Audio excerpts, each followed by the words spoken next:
Hello, I'm Magnus at Els Vehicles and welcome to a walk around of our 2021 Jaguar I-Pace HSE.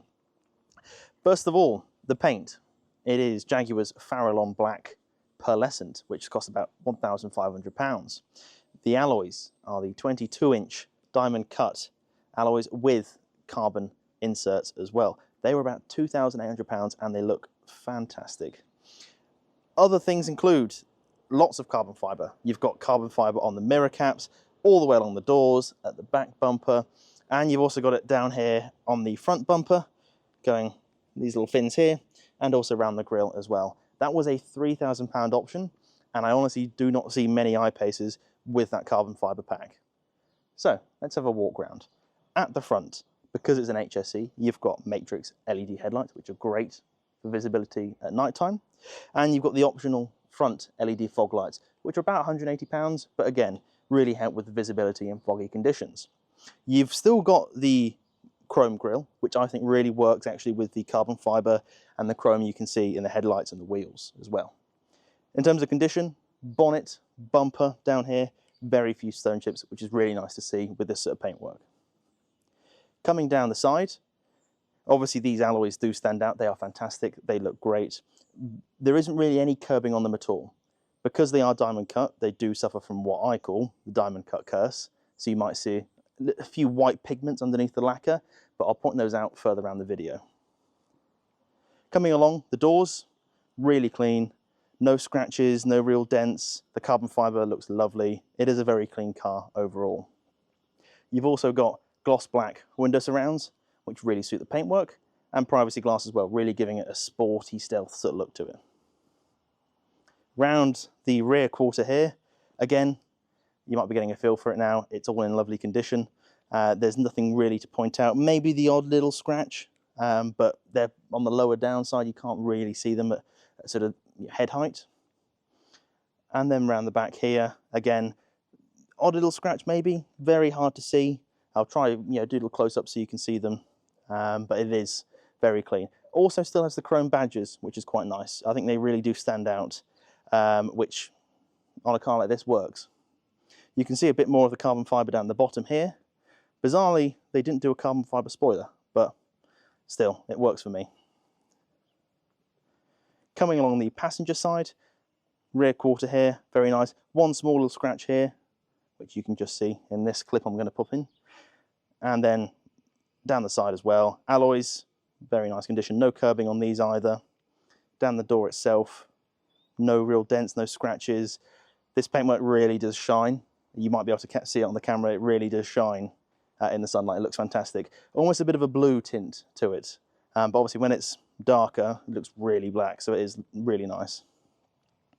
Again, down the side, this is probably the worst alloy. You can just see a few little bits of sort of the white corrosion under the lacquer, but it definitely doesn't detract from the whole general aesthetic of the car. So the interior, it's red and it is lovely. This is what Jaguar call Mars Red, and it is the Windsor leather, so it is really good quality too. You've got the performance front seats, which on an HSE, these are an option because traditionally typically they're the comfort seats, the 16-way, but these are the 14-way performance seats, which are about a £970 option. It obviously gives a little bit more support. Obviously with a car with this sort of performance, that's nice to have, and the bolsters are adjustable too, which is really nice. You've also got the full extended leather upgrade, which adds leather on the top of the doors, leather on the dashboard, all the way along, and it really gives it that sort of high quality feel to it. That was an option around £1,200. Other parts of the interior, you've got the aluminium weave carbon fibre trim finisher. That was about £1,300 as an option. Again, complements the carbon fibre on the outside. You've got the ebony morsine headlining, so the sort of suede Alcantara feel. That was a £250 option. And then the roof, it is the fixed glass panoramic roof, which is about a £1,000 option. Obviously, really lets the light into the cabin and makes it a lovely space to be. Other interior features, you've got heated and ventilated front seats, and the ventilation is quite nice on a hot day like this. You've got a heated steering wheel, you've got heads-up display, you've got all your infotainment here, you've got your climate control down there, so you can obviously change the temperature, fan speed, the heating and the cooling of the seats. You've got your driving mode selector, so you can change between dynamic, comfort, eco, depending on how you want to drive. Your gears are down here, and it does have electronic air suspension as well, which is an option. It's about £1,100. And with the 22-inch wheels, you have to have the air suspension as an option. So it means that even though you're on the bigger wheels, you've still got plenty of comfort when you're going on the road. You've got adaptive cruise control, which can be controlled off the steering wheel. You've got 360 surround cameras, which are really good to make sure you see everything. And you've got Meridian surround sound as well, which is a great sound system. In the back, because of the glass roof, I'm about 6 foot. There's plenty of headroom. Decent knee room too. Admittedly, the front seat has moved forward a bit just so you can see me. But still, even if I move my legs up, still plenty of knee room, and it is very comfortable. They are heated in the back as well. The outer seats are heated. You've got USBs as well, 12-volt socket. You've got obviously the Meridian surround sound in the back. You've also got the armrest, which a couple of cup holders there. It's nice. You can rest your arm on it, still have a drink in there and still be comfortable. You've also got little lights up here, and it's still got the plastic protection film on from factory, which is really nice. Let's have a look at the interior condition. Starting off with the driver's seats, the leather is in lovely nick. The bolsters, again, really rigid, no wear on them, which is nice to see. Maybe a little bit on the plastics down low. There are a few of the harder plastics, so a bit of scratching is quite common. Door card, again, lovely condition, no real wear on the leather, nothing around the handle, nothing up here either. And again, down low is really good too. On to the back seats.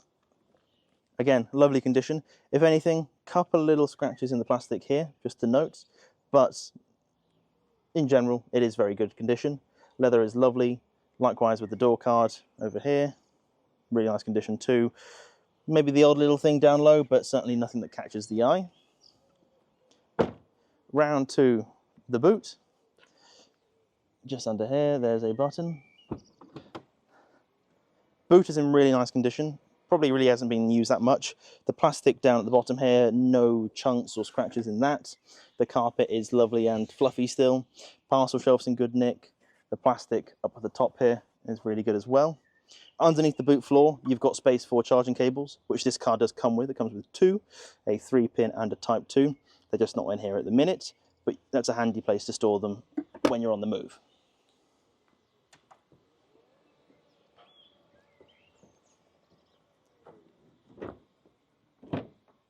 Round to the passenger side rear seat.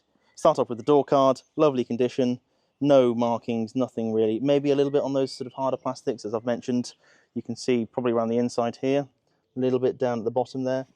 Nothing too serious. Seat condition, very nice. Back of the seats aren't too bad.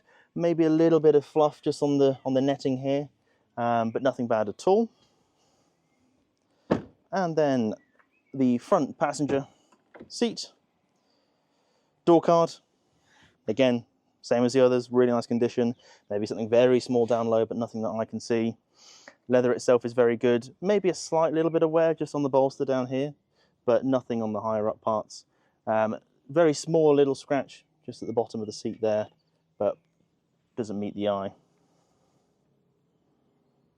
Or catch the eye even. You've also got some space under the bonnet. It can be opened from either the key fob or from inside the car. Then you've got a little latch underneath here, which opens it up. It does support itself. So this is great. Again, if you wanted the charging cables in the front here, you can do that. Any sort of little kit, a first aid kit, warning triangle, you can put those in there. Just a handy little space that Jaguar have decided to put with the car. Now we've had a look around the inside and the outside of our I-Pace HSE. Let's take it out on the road. We're going to go up and down our test drive route, see what the ride's like, see what the performance is like, and how it is overall as a car. Now, as you'd expect, because it is a Jaguar, it is very comfortable, and that's the first thing I noticed. Even with the 22-inch alloys, it is very nice. You don't really notice it because of the air suspension. It does make it really comfortable and a lovely place to be.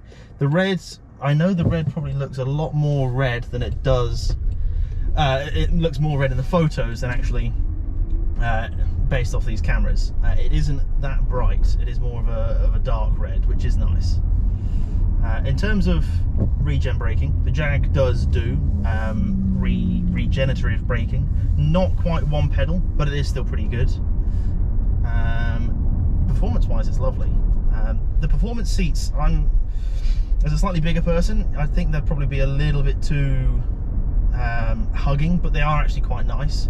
You can bring them in a little bit more if you were small and you wanted more, you know, sort of more support on the sides. You can actually have them sort of close in a bit more, which is nice. In terms of bobbing along here, this is about 30 miles an hour. It is, yeah, as you'd expect, it is nice. The ride position's quite high, which is good, because it looks quite low down from the outside, and it is just in its normal suspension mode. It's not in high or anything, but it is a nice high, you know, riding position. You can see all the way around it. Now we're going to come on here down to the bypass. Once I just straighten that mirror out, and this will give us a chance just to get a feel for the performance. Now it is about 400 horsepower, this car, and so it really does move. But if we just give the car in front of us a little bit of room, we're currently at about 20 miles an hour, and this is just the normal driving modes. And what we'll do is we'll give it a go. So that's up to 60. So that's just normal, and that's pretty quick. You do feel it. You can feel it sort of pulling you back. And I probably made all manner of weird facial expressions whilst doing that. But this is about 50 miles an hour. Picks up nicely to 60, not a problem. It just happily bobs along at this speed. You don't even notice it, to be honest. It's obviously with no gears changing down, it just picks up straight away, just like that, which is it's a lot of fun. But in terms of wind noise, not much. Again, if you had the radio on, I obviously don't. If you had the radio on, it'd be near silent, and not much tyre noise either.